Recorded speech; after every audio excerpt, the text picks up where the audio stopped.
안녕하세요. 사연을 남기는 게 처음이라 참 떨리네요. 그래도 제가 겪은 무섭고 황당한 일을 여러분과 공유하고 싶어서 용기를 내어 글을 남기기로 했습니다. 저는 프리랜서로 일러스트를 그리는 30대 평범한 대한민국 여성입니다.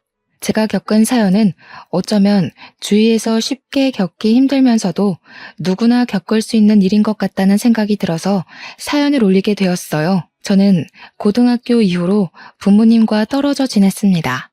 시골에 외할머니가 혼자서 지내셨는데 노환으로 거동이 불편해지시면서 엄마와 아빠가 할머니를 모시게 되었거든요. 처음에는 우리 집으로 모시려고 했는데 할머니가 도시는 불편하시다고 됐다고 하셨습니다. 그렇다고 양로원이나 요양원으로 모시기에는 그때 당시에 부모님께서 좀 그러셨나 봐요. 아빠는 시골에서 한번 살아보고 싶었다며 엄마의 고향으로 귀농을 하시게 되었어요. 할머니가 살아계실 때는 실제로 농사도 짓고 할머니 댁에 사셨는데 할머니는 엄마 아빠가 내려가신 지 3년도 안 되어서 돌아가셨습니다. 부모님께서는 할머니가 돌아가셨어도 집으로 돌아오지 않으셨어요. 그 지역에 터를 잡고 작은 건물을 사셔서 카페를 오픈하셨어요. 아빠는 평생을 복잡한 도시에서 살다 보니 이렇게 조금 여유 있는 곳에서 여생을 보내고 싶다고 하시더라고요. 이곳에 살다 보니 정도 많이 들고 사람들과 어울려 지내는 게 참 좋으시고 저보고 혼자 지내도 괜찮냐고 물어보셨어요. 저는 고등학교를 졸업한 성인이었고 그때 당시에는 대학 생활에 푹 빠져 있어 부모님의 빈자리를 느끼지 못하고 살았었기에 아빠에게 괜찮다고 했습니다. 오히려 밤늦게 들어와도 구박할 사람이 없어서 더 좋아했던 기억까지 있는 것 같아요. 그렇게 대학을 졸업하고 저는 디자인 회사에 입사해서 일러스트 작가로 일을 하게 되었습니다. 일하면서 그곳에서 같은 일을 하는 남자친구를 만나 사랑도 하며 평범하게 지내고 있었죠. 그때까지는 평탄하고 순탄하게 지냈던 것 같아요. 큰일 한 번 없고 큰 사고도 없이 말이죠. 그런데 그 남자친구가 다른 여자랑 사귀면서 환승 이별을 하는 게 아니겠어요? 저를 잠깐 만난 것도 아니고 저는 그와 3년을 사귄 연인 사이였습니다. 친구가 우연히 본 전 남자친구의 인스타를 보여주며 너희 언제 헤어진 거야? 하고 물어보는 겁니다. 그는 당당하게 인스타에 떡하니 새로운 여자친구와의 애정 행각을 올렸더군요. 친구 덕분에 전 남자친구가 저와 헤어지고 일주일도 안 돼서 다른 여자를 사귄다는 것을 알게 되었습니다. 완벽한 환승 이별이었던 거죠. 정말 머리에 피가 거꾸로 솟아오르더라고요. 제가 이제껏 그를 사랑한 3년의 시간들이 다 허무하고 무너져 내리는 느낌이었어요. 깊은 우울증이 찾아왔습니다. 회사에서 그를 보면 손이 떨리고 분노가 치밀어 오르는데 아무 말도 할 수가 없었어요. 왜 그때는 그렇게 바보처럼 참고 있었는지 모르겠어요. 머리라도 한번 쥐어뜯어 놓아도 됐을 텐데 말이죠. 당시에 제가 그를 많이 사랑하고 믿고 있었나 봐요. 회사에서 도저히 그 사람을 보며 일을 할 수가 없었어요. 그래도 입에 풀칠은 해야 하는 상황이니 회사를 그만둘 수가 없어서 회사에 재택근무를 신청하고 부모님이 계시는 시골로 내려갔어요. 너무 오랫동안 떨어져 있어서 엄마 밥도 먹고 싶고 엄마 품에 안겨 어리광도 부리고 싶었던 것 같습니다. 정말 내려가서 엄마 곁에 있으니 우울증이 나아가더라고요. 제 아픔이 점점 아물어가고 있었어요. 부모님은 작은 카페를 하고 계셨는데 커피와 함께 달달한 디저트를 직접 만들어 파는 디저트 카페를 하고 계셨어요. 그 지역 사람들에게 입소문이 나서 꽤 바빴기 때문에 저는 한쪽에서 그림을 그리다 바빠지면 부모님을 도와드리게 되었어요. 그렇게 함께 일을 하니 부모님을 도와드린다는 생각에 뿌듯하기도 했어요. 참 잘 내려왔다 싶었어요. 그곳에는 엄마 친구분이 자주 찾아오셨는데 그분은 항상 온몸을 명품으로 둘러 입고 오시곤 하셨어요. 머리를 틀어 올리시고 선글라스를 쓰고 오시면서 저를 보고 딸 참 예쁘게 생겼다 머리도 좋다 하시면서 저를 많이 예뻐해 주셨습니다. 엄마의 친구분은 잘 차려입은 모습을 보니 사모님일 것 같은데 가끔 커피를 벌컥거리며 마신다든지 호탕하게 웃는 모습은 옷차림새와는 잘 맞지 않는 행동을 하시곤 했어요. 뭐, 원래 성격이 털털한가 보다 하고 넘겼습니다. 그리고 가끔 던지는 농담도 교양보단 오히려 상스럽다고 느낄 때도 있었어요. 가끔은 저에게 성적 농담을 거침없이 던지시기도 했죠. 저는 그런 농담을 들을 때마다 억지로 웃어 넘겼는데 엄마가 몇 번이나 아주머니께 주의를 주어도 자꾸 그런 농담을 던지시더라고요. 그러시더니 어느 날은 뜬금없이 저에게 자신의 조카를 만나보는 건 어떠냐고 하더라고요. 제가 마음에 무척 든다면서요. 남주기 아까운 조카라서 둘이 이어주려고 한다고 하셨어요. 너 지금 남자친구 없지? 우리 조카 만나볼래? 우리 서진이가 얼굴도 잘생겼어. 학교 다닐 때 얼마나 여자애들이 따라다닌 줄 아니? 거기다 똑똑해서 공부도 참 잘했어. 너 서울의 KD 알지? 거기 출신이야. 대학 졸업하고 여기 내려와서 회사 차렸는데 그게 또 얼마나 잘 되던지. 외제차 끌고 다니잖아. 남주기 아까운 애인데 내가 너하고 너희 엄마 보고 소개해주려고 하는 거야. 거절하지 말고 한번 만나나 봐. 그렇게 잘난 조카인데 왜 저를 소개해준다는 건지 이해가 가지 않았어요. 그렇게 잘난 엄친하면 이미 여자가 있을 것 같았죠. 죄송해요. 제가 지금 남자친구랑 헤어진 지 얼마 안 돼서요. 지금 누구를 만나고 싶지가 않아요. 당분간 혼자 지내고 여유 생기면 그때 생각해 보려고요. 저는 아주머니께 정중하게 거절을 했습니다. 그래도 물러서지 않으시더라고요. 저에게 계속 조카를 만나보라고 설득을 하시는 겁니다. 무슨 젊은 애가 그렇게 순정을 지키고 그러니? 남들은 헤어지고 하루 만에 다른 사람 만나서 주둥이 붙이고 모텔 들어가고 난리가 나더라. 그렇게 지고지순해서 어디다 쓴다니? 남주기 아까워서 그래. 한번 만나봐. 어른이 말하면 들어야지. 그렇게 거절하는 거 아니다. 저는 난감해졌어요. 그래도 일단 거절을 했습니다. 다른 사람을 만날 마음의 여유가 정말 없었거든요. 사실 새로운 인연에 대한 두려움도 있었던 것 같아요. 그랬더니 아주머니가 얼굴이 시뻘개져서 저를 쏘아보시더라고요. 젊은 애가 꽉 막혀서 말도 안 통한다고요. 그래도 어쩌겠어요. 마음이 안 열리는 것을. 사실 아주머니 조카라는 말에 거부감이 더 들긴 했어요. 그렇게 거절을 하고 카페에서 일을 도와드리고 있는데 고상하게 생긴 할머니 한 분이 들어오시더라고요. 흰머리를 곱게 빗어넘기고 샛노란 가디건을 입으신 모습이 나이가 들어도 참 곱다 싶은 할머니셨어요. 가게로 들어오시더니 저에게 500원 복권을 내밀고서 커피 한 잔을 달라고 하시며 자리에 앉으셨어요. 저는 손에 들린 500원 복권을 보니 오래되었는지 낡고 여기저기 벗겨져 있는 것이 손때가 참 많이 탔더라고요. 저는 엄마에게 그걸 내밀었습니다. 낡은 500원 복권을 본 엄마는 익숙하신 듯 아메리카노 한 잔과 크루아상 한 개를 할머니 테이블에 내려놓으셨습니다. 제가 왜 돈을 안 받고 그냥 드리냐고 물어보니까 엄마가 저의 어깨를 토닥이며 말씀하셨어요. 돈은 나중에 손주가 한꺼번에 줘. 오시면 꼭 저렇게 드리라고 신신당부를 하더라. 예전에 커피하고 빵을 먹고 싶었는데 돈이 없으셨나 봐. 할머니 남편분께서 할머니의 손을 잡고 다방에 가서 500원 복권을 내밀며 커피를 사주셨대. 가끔 치매기가 도시면 저렇게 복권을 들고 오셔. 저는 커피를 드시는 할머니를 물끄러미 바라보았어요. 할머니는 분명 커피를 드시면서 남편분을 떠올리고 있을 거라고 생각했습니다. 그때 앞 테이블에 앉아서 커피를 홀짝이던 엄마의 친구분이 입을 실룩이시더군요. 어이구, 다 늙어서 정말 청승이지. 그러니까 늙으면 빨리 죽어야 하는 거야.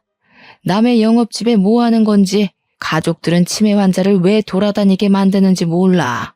저러다가 사고라도 나봐. 괜한 사람들만 피해보잖아. 예, 저렇게 고운 치매도 걸리기 어렵다더라. 예전에 우리 마을에 정씨 할머니 생각 안 나? 그 할머니 맨날 우리한테 지팡이 들고 쫓아왔잖아. 그렇게 고약한 치매 아닌 거로 가족은 감사해야 하는 거야. 너는 언제적 이야기를 하는 거야? 아무튼 그 노인네도 참 고약했어. 둘이 도망가면 나만 쫓아오는 거 있지? 아무튼 늙으면 빨리 죽어야 해. 예, 정원아. 아무튼 우리 조카 한번 들리라고 할 테니까 이야기나 한번 나눠봐.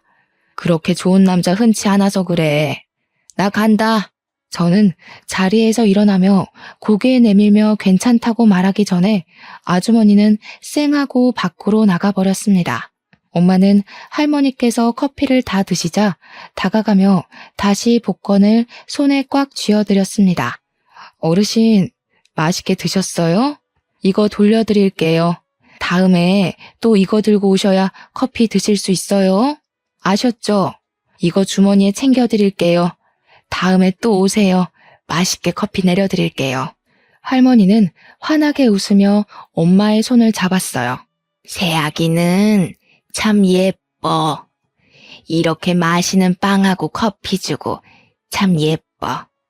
우리 손주 오면 꼭 소개해줄게. 우리 손자 참 착해. 새아기랑 잘 어울릴 거야. 내가 잘 알아. 아이 참, 어머니, 저 남편 있어요. 저기 산적같이 생긴 사람이 제 남편이에요. 손주는 더 좋은 아가씨랑 엮어주세요. 아셨죠? 다음에 꼭 다시 들리세요. 할머니는 웃으시며 카페를 나가셨어요. 엄마는 자신만 보면 새아가라고 부르며 손주를 소개해준다고 좋아하셨어요. 할머니랑 이야기하면 젊어지는 느낌이 드신다고요. 아빠는 그 모습을 보고 질투는커녕 웃음을 터뜨리셨습니다. 그리고 정말 엄마 친구인 아주머니 말대로 말끔하게 정장을 차려입고 머리에 포마드를 바른 남자가 카페로 찾아왔습니다. 그 사람은 반듯하게 생기고 호감형으로 생기긴 했었습니다. 깔끔하게 차려입은 그는 저에게 다가와서 싱긋 웃으며 인사를 건넸어요. 안녕하세요. 저희 고모 소개로 얼굴 보러 들렸어요. 괜찮은 아가씨가 있다고 하루에도 몇 번씩 전화하시는지 너무 궁금해서 안아볼 수가 있어야죠. 그런데 오길 잘했는데요. 정말 제 스타일이신 것 같아요. 잠시 이야기 나누어도 될까요? 그렇게 말하며 씩 웃는데 정말 처음에는 거부감이 밀려 들어왔어요. 어째서인지 그의 눈매는 전 남자친구의 눈매를 닮아 있는 겁니다. 웃을 때마다 밀려나는 그 눈매가 정말 꼴보기 싫었어요. 죄송해요. 전 지금 연애할 상황이 아니라서요. 이렇게 오셨으니 커피 한 잔 드릴 테니 마시고 가세요. 헛걸음하게 해드려서 죄송합니다. 남자친구랑 헤어졌다고 들었는데 그런 거면 저랑 연애하는 게 어때요? 사람에게 받은 상처는 사람을 만나야 잊히는 거잖아요. 그렇게 힘들어하지 마시고 저랑 한번 만나보세요. 저는 그 사람이랑 다르게 정원 씨를 많이 아껴드릴 수 있어요. 저는 단칼에 거절하고 돌아섰습니다. 연애는 관심 없다고 말입니다. 하지만 그는 쉽게 물러나지 않더라고요. 다음 날도 그 다음 날도 카페로 저를 찾아왔습니다. 딱 그때 마침 전 남자친구에게 연락이 왔습니다. 다시 시작하자고 잠시의 실수였다고 말입니다. 3년의 세월을 그렇게 허무하게 자기 손으로 찢어놓더니 다시 시작하자는 그의 말에 기가 차올랐어요. 어떻게 그렇게 갈기갈기 조각내놓고 그렇게 쉽게 말을 하는지. 제가 용서하기만 하면 된다고 하더군요. 이제야 저를 얼마나 사랑했는지 알았다나요? 저는 전 남자친구에게 개소리하지 말라고 했습니다. 다시는 너와 시작할 일 없다고 딱 잘라내버렸죠. 나중에 동료한테 들으니 전 남자친구의 새 여자친구는 금세 그를 질려하고 그대로 뻥 차버렸다고 하더군요. 제가 쓰레기 청소부도 아니고 왜 다시 그 사람을 줍겠어요? 쓰레기는 쓰레기통에 버려야지. 하지만 사람의 마음은 머리와 다르게 흘러가더군요. 저에게 용서해달라고 비는 그를 한 번만 봐줄까? 하는 간사한 마음이 들었어요. 언제부터인가 그의 연락을 기다리며 핸드폰을 쳐다보고 또 쳐다보고 있었습니다. 그때 아주머니의 조카가 와서 저를 자꾸 떠보는 겁니다. 무슨 일 있어요? 왜 그렇게 얼굴이 안 좋아요? 에고, 얼굴이 반쪽이 되었네요. 고민 있으면 저한테 털어놓아요. 서로 도우면 좋은 거 아니겠어요? 그는 전 남자친구를 닮은 눈매를 가지고 살짝 웃고 있었습니다. 저는 그를 단칼에 잘라내었죠. 닮은 것도 꼴 보기 싫어지더라고요. 아무 일도 없어요. 괜찮습니다. 걱정 안 해주셔도 돼요. 신경 써주셔서 감사해요. 이제 저 때문에 이렇게 안 오셔도 돼요. 에이, 왜 말이 그래요? 저는 커피 마시러 이곳에 오지도 못하나요? 커피도 맛있고 또 여기 디저트 직접 만들어서 맛있어서 오는 겁니다. 물론 정원 씨 보러 오는 것도 있지만 말이죠. 전 남자친구와 닮은 그를 계속 봐서일까요? 아니면 용서해달라고 계속 연락이 와서일까요? 정말 감정이 싱숭생숭해졌어요. 분명 내 감정인데 컨트롤이 안 되더라고요. 핸드폰을 들고 몇 번인가 남자친구의 연락처를 눌렀다가 놓기를 반복했습니다. 그렇게 며칠을 보내니 정말 저는 이러다가 그 쓰레기랑 다시 만날까봐 걱정돼 갔어요. 얼마나 힘들게 그를 내 머리와 가슴에서 쫓아냈는데 다시 파고 들어오는 기억을 지우기 위해 저는 그 아줌마 조카를 만나기로 했습니다. 전 남자친구를 다시 용서한다고 해도 분명 그는 다시 그런 일을 반복할 거라고 생각했거든요. 사람은 쉽게 안 변하는 거잖아요. 저와의 3년의 시간을 쉽게 버린 그였으니 저는 복수하는 심정으로 그리고 도망치듯 조카를 선택한 거였죠. 지금 그 사건을 되돌아보면 그런 마음으로 시작한 인연이 시작부터가 잘못되어서 그런 일이 일어나지 않았을까 하는 생각도 들었어요. 그렇게 연애를 시작하고 보통 우리는 저희 카페에서 시간을 많이 보내게 되었습니다. 엄마 아빠를 도와드리고 저도 일을 하고 있었으니까요. 그는 참 위트 있는 사람이었어요. 사랑한다는 말은 못하겠지만 나쁜 사람 같지는 않아 보였어요. 저는 그를 이용해 전 남자친구의 연락을 끊어낼 수 있었어요. 그것은 참 다행이었지만 그에게 처음에는 미안한 마음도 들었습니다. 그를 만난 지 한 달 정도 되었을까요? 카페에 새로운 얼굴이 나타났습니다. 그는 500원 복권 할머니와 함께 나타나서 커피를 마시며 한참을 노트북으로 무엇을 써내려갔어요. 덥수룩한 머리에 뿔테 안경을 쓴 남자는 그냥 보면 숫기 없는 고시생처럼 보였어요. 엄마가 저에게 다가와 귓속말로 할머니의 손자라고 하셨어요.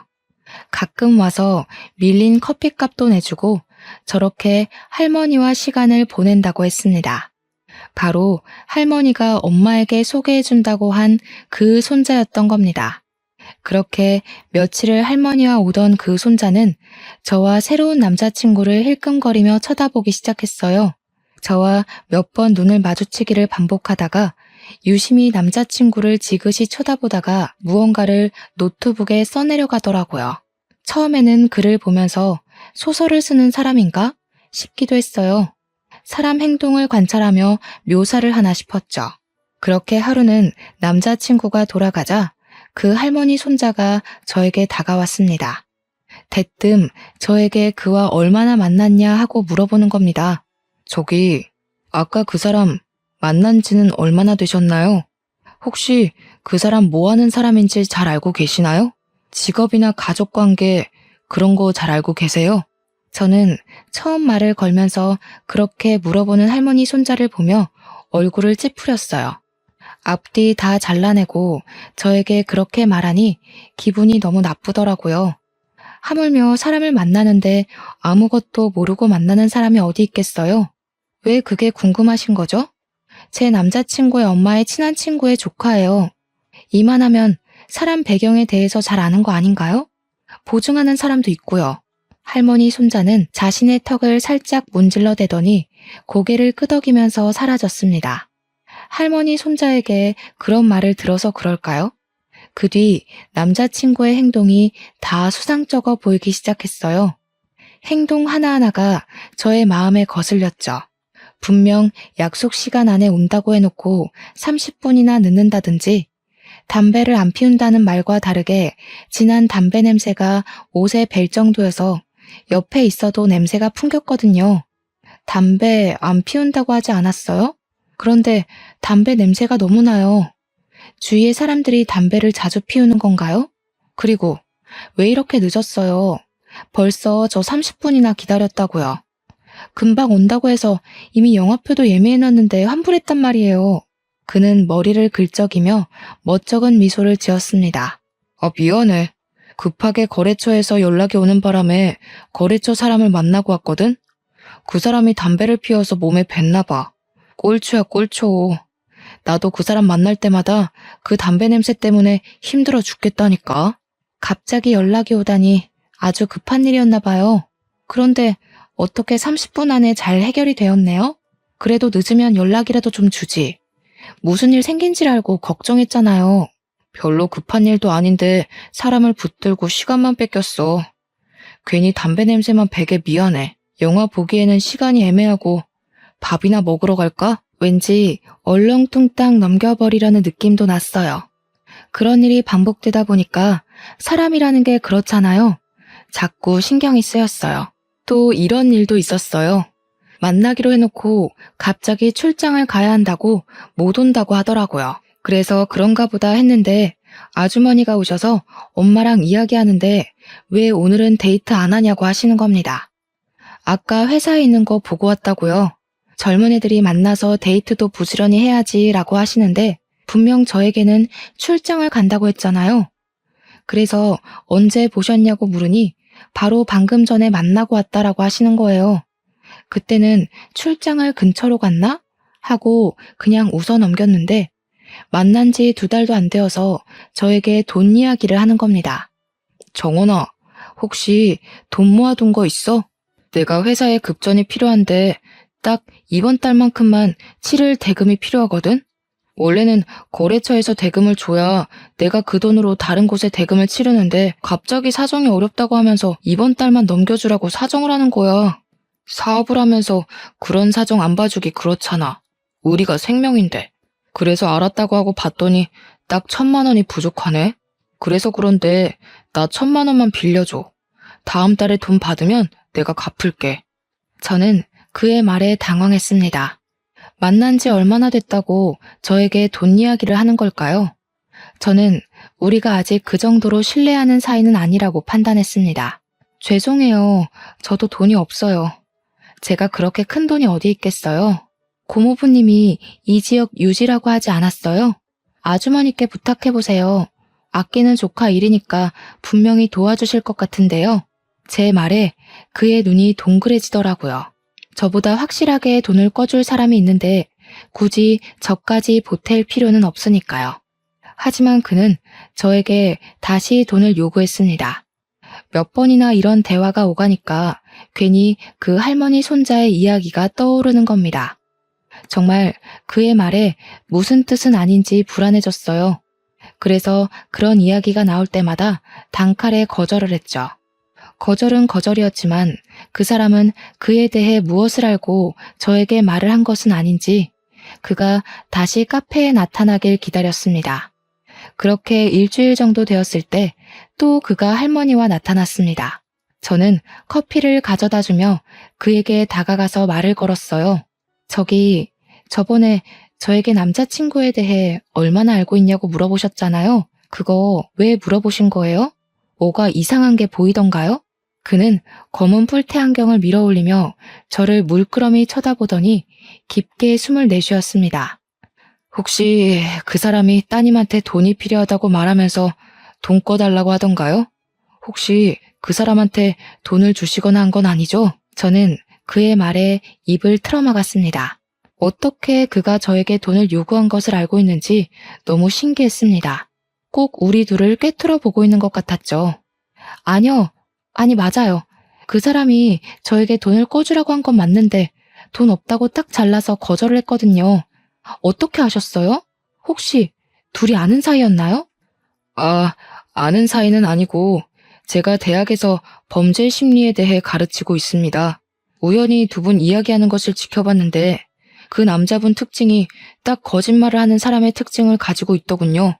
두 분이 만난 지 얼마 안 되어 보이는데 그렇게 거짓말을 하고 있다는 것은 따님께 무엇을 숨기고 있다고 생각을 했고, 보통 그런 특징을 가진 사람들은 사기꾼일 확률이 높습니다. 하지만 확실하지 않으니 알아보라고 충고를 해드린 거죠. 저는 벌어진 입을 다물 수가 없었어요. 지금 만나는 사람이 사기꾼일 수가 있다니, 그 사람은 엄마의 친한 친구의 조카잖아요. 이 사람을 믿어야 하는 것인지 아니면 엄마 친구분을 믿어야 하는 건지 처음에는 분간이 되질 않았어요. 이 사람 말이 사실이라면 조카와 고모가 짜고 저희에게 사기를 치는 거니까요. 아무 증거 없이 사람을 의심하기도 그렇고 저는 다시 그에게 물어보았어요. 사기꾼인지는 어떻게 알아요? 무엇으로 구분할 수 있는 거죠? 저는 아직 그에 대해 잘 모릅니다. 아니, 사실 그냥 그 사람이 말하는 말만 믿어서 사기꾼이라는 걸 밝혀내려면 어떻게 해야 해요? 일단 그 사람의 뒤를 캐야겠죠. 처음에는 그냥 묵인하고 넘길 수도 있는 일인데 카페 사장님 따님이셔서 그냥 넘기기가 그렇더라고요. 카페 사장님께서 할머니를 잘 보살펴 드렸는데 제가 도움을 드릴 수 있는 일이면 도와드리고 싶어서 말을 꺼냈습니다.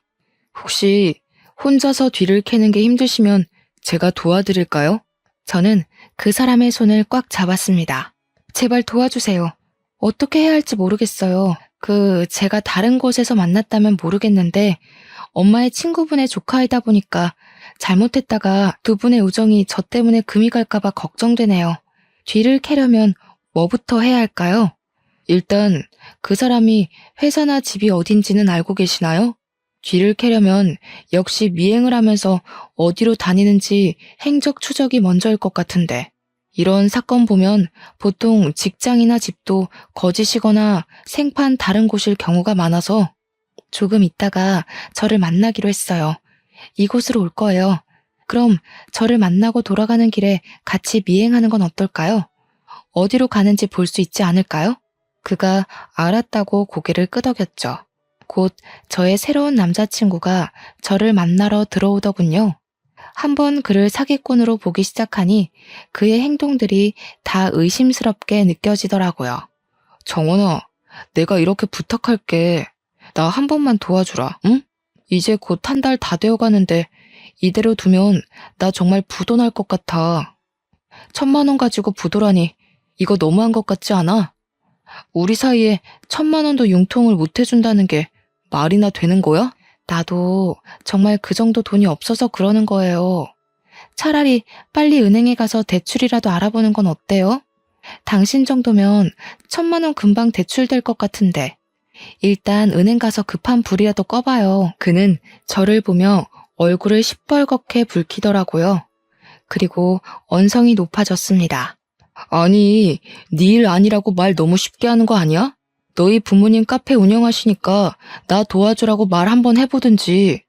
네가 돈 1,000만 원만 빌려주라고 말이라도 꺼내볼 수 있는 거 아니야? 어떻게 그럴 수가 있는 거야? 어떻게 내가 이렇게 애원하는데도 안 도와줄 수가 있는 거야? 나를 사랑하긴 하는 거야? 진짜 내가 힘들어서 그래. 나 한 번만 도와주라, 응? 작은 돈이라도 괜찮아. 그럼 있는 대로 일단 도와주면 안 될까? 죄송해요. 제가 할 수 있는 게 정말 없는 것 같아요. 저희 엄마 아빠에게도 돈 달라고 말을 못 꺼내겠네요. 고모부께 말은 해본 거예요? 그렇게 급하면 일단 가서 말이라도 해보세요. 너 정말 이럴 거야? 내가 너한테 얼마나 잘해줬는데 그 정도 돈도 못 해줘? 1,000만 원이 안 되면 몇백이라도 도와줘야 하는 거 아니냐? 어떻게 한 푼도 못 준다고 그래? 정말 이 사람은 저를 돈줄로만 여기는 것 같았어요. 저는 속으로 화가 치밀어 올랐지만 아직 그에 대해 밝혀진 게 없으니 꾹꾹 참고 그 상황을 넘겨야 했습니다. 그는 화가 난다며 의자를 박차고 밖으로 나가더라고요. 그때 다른 테이블에 앉아있던 할머니 손자와 눈이 마주치며 밖으로 함께 나갔습니다. 그리고 우리는 함께 그 사람 뒤를 뒤쫓았습니다. 그 사람은 저희가 따라오는 것을 모르는지 바로 핸드폰으로 어디론가 전화를 했습니다. 그런데 전화하는 내용이 조금 이상한 거예요. 오, 자기야, 일 끝났어. 어디 있다고? 아, 거기? 아, 알고 있어. 응응, 알았어. 금방 간다니까. 걱정하지 말고 기다려. 알았어, 내가 미안해. 금방 가. 지금 그 근처야. 전화 소리만 들으면 그에게 다른 여자가 있는 게 틀림없었죠. 그리고 저희 카페에서 세 블록 정도 떨어진 식당으로 들어가는 겁니다. 다른 지역도 아니고 세 블록이면 그렇게 멀지 않은 곳이잖아요. 저는 너무 어이가 없어서 말이 안 나왔습니다. 할머니 손자와 저는 식당 쇼윈도에 고개만 살짝 내밀고 밖에서 식당 안의 상황을 지켜보았어요. 그런데 그 사람이 앉은 자리에는 30대 여자와 3살가량 되어 보이는 여자아이가 앉아 있었습니다. 그 모습을 보는데 속에서 열이 밀려 올라왔습니다. 하지만 꾹꾹 눌렀죠. 그래, 아는 지인일 수도 있지. 설마 가족이 있는 사람인데 엄마 친구분이 소개를 해주었을까 하는 생각으로 떨리는 마음을 진정시켰습니다. 한참 만에 식당에서 나오는 세 사람을 몰래 숨어서 지켜보았습니다. 여자아이는 그 사람의 다리를 꽉 부여잡고 아빠라고 불렀습니다. 붕어빵처럼 닮은 게 그의 딸이 틀림없어 보였어요. 딸아이를 번쩍 안고 볼에 뽀뽀하고 껴안아주고 한 손으로 들쳐안고는 옆에 있는 여자의 어깨를 꽉 껴안고 지나가더라고요. 저는 할 말을 잃고 아무것도 못하고 있었어요. 당장 뛰어나가서 그놈의 머리채를 잡아야 하나? 이미 딸과 아내가 있으면서 왜 나한테 이러나 고민하고 있는데 옆에 있던 할머니 손자가 더 어이가 없는지 옆에서 육두문자를 뱉고 있는 게 아니겠어요? 정말 속이 뻥 뚫리는 듯이 너무 시원했어요. 그러면서 핸드폰으로 두 사람을 찍었죠.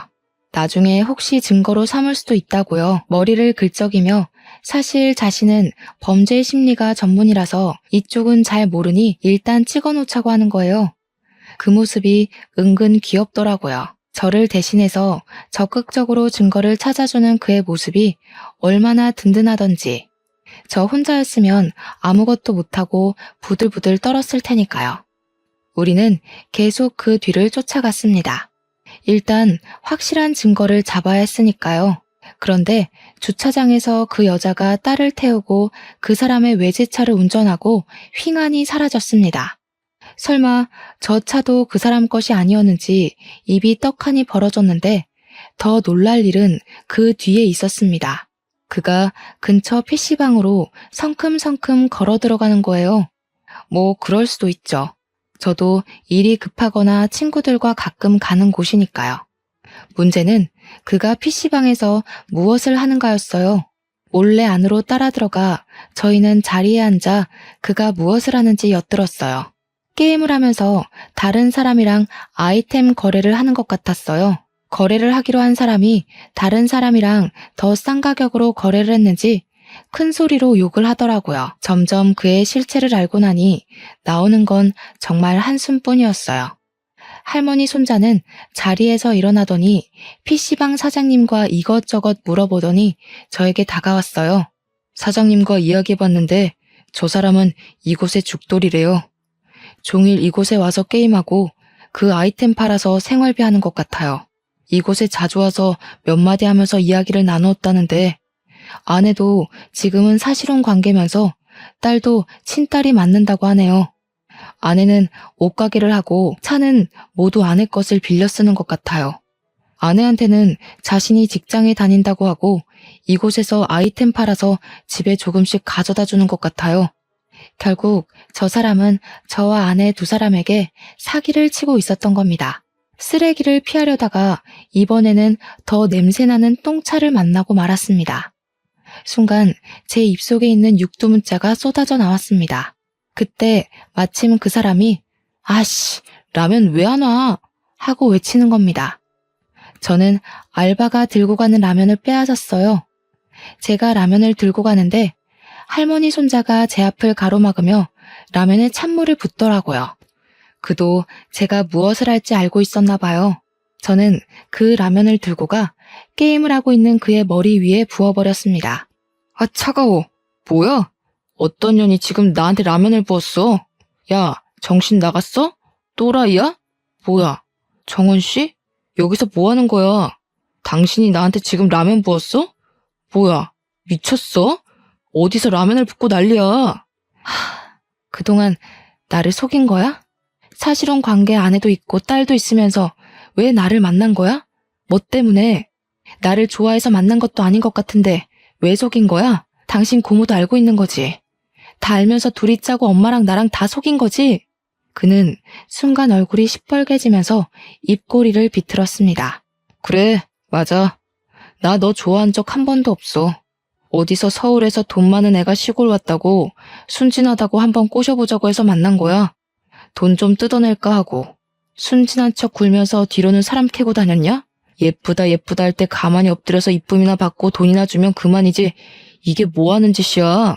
그 사람의 손이 높이 올라가자 저는 손을 내밀어 얼굴을 가렸습니다. 그 순간 할머니 손자가 그 사람 손을 꽉 잡더니 밀치더라고요. 아, 진짜 인간 말종이 여기 있었네. 옆에서 잠자코 듣고 있으려고 해도 듣고 있을 수가 있어야 말이지. 당신 지금 누구한테 손을 올리는 거야? 어디서 함부로 여자한테 손을 들어, 양아치 같은 게. 지금 때리면 폭행죄 고소, 혹시라도 정원 씨한테 금품으로 거래한 게 있으면 사기죄 고소. 어떤 거 원해? 내가 법을 좀 알고 있어서 둘 중 하나 선택권을 주려고 하는데 원하는 대로 해줄게. 말만 해. 그는 순간 뒷걸음치면서 이를 드러내더라고요. 이 자식 뭐라고 하는 거야? 나만 뒤로 호박씨 깐 것도 아니네. 아이씨, 난 저 여자 때린 적도 없고 돈도 안 받았어. 아무 금전적인 거래도 없다고. 어디서 굴러먹던 개뼈다귀 같은 게 와가지고. 아이씨. 사과해. 정원 씨한테 사과해. 너는 남자로서 그러고 살고 싶냐? 여자한테 빌붙어서? 빨리빨리 사과 안 해? 정원 씨한테 무릎 꿇고 싹싹 빌어. 안 그러면 바로 나는 너한테 고소장 발부하라고 전화할 테니까. 할머니 손자가 핸드폰을 치켜들자 그 사람은 제 앞에 무릎을 꿇었습니다. 미안해. 정원 씨 미안해. 나도 처음부터 그럴 생각은 없었어. 고모가 하도 부탁을 하니까 당신이랑 당신 집에 돈 많으니까 한탕 해보자고. 순진한 사람들이라 쉽게 믿을 거라고. 아이씨, 생활도 어렵고 돈도 없는데 자꾸 부탁하니까 나도 하는 수 없이 그랬던 거야. 용서해줘. 제발 아내한테 비밀로 해줘. 내가 이렇게 빌게. 응? 아무한테도 말하지 말아줘. 그는 그 순간에도 아내에게 이 일이 들어갈까봐 걱정하더라고요. 어떻게 만나는 남자마다 이 모양인지. 저는 저의 다리를 붙잡는 그의 손을 발로 차고 밖으로 나왔습니다. 눈물이 흘러내렸습니다. 인생 정말 이렇게 답이 없을 수도 있을까요? 남자가 전부는 아니지만 연속으로 사람한테 대니까 진짜 죽고 싶은 맘만 들었어요. 그렇게 울면서 할머니 손자와 함께 카페로 향했는데 엄마와 그 아주머니가 같이 커피를 마시고 계셨습니다. 엄마는 울면서 라면 국물에 엉망이 된 저의 옷을 보고 벌떡 일어나셨어요. 왜 그러냐고 묻는데 저는 울먹거리며 그 아주머니에게 다가갔습니다. 저 속였어요? 서진 씨 뭐예요? 애 딸린 유부남인데 저를 왜 소개해줬어요? 사업가라는 말도 거짓말이었죠? 일정한 직업도 없이 PC방에서 아이템 팔아서 생활비로 쓰는 사람이잖아요. 아주머니는 자리에서 벌떡 일어나 저와 엄마를 번갈아 쳐다보셨습니다. 너 무슨 말이냐? 서진이가 어쩌고 저째? 제대로 알아본 거 맞아? 서진이가 그럴 리가. 무슨 애가 있다고 그러니? 너는 참 말을 이상하게 하는구나. 누구한테 어떤 말을 들었는지 모르겠지만 우리 서진이가 그럴 리가 없잖니. 생사람 잡지 마라. 제 앞에서 딱 잡아 떼시는 겁니다. 정말 어이가 없고 어떻게 사람의 탈을 쓰고 그럴 수가 있는지. 방금 서진 씨한테 다 듣고 왔어요. 그 사람이 와이프랑 딸이랑 같이 식당에서 밥 먹고 있는 것도 보고 왔단 말이에요. 이래도 거짓말이라고 할 거예요? 진짜 돈 뜯어내려고 저희한테 그 사람 소개해준 거 맞냐고요. 그 순간 엄마는 아주머니께 마시던 커피를 들이부어 버리셨어요. 아주머니는 놀라서 커피 얼룩이 진 블라우스를 보고 두 눈을 크게 뜨시더라고요. 이게 미쳤나? 이게 얼마짜린 줄 알고 여기에다 커피를 부은 거야? 야, 너 왜 그래?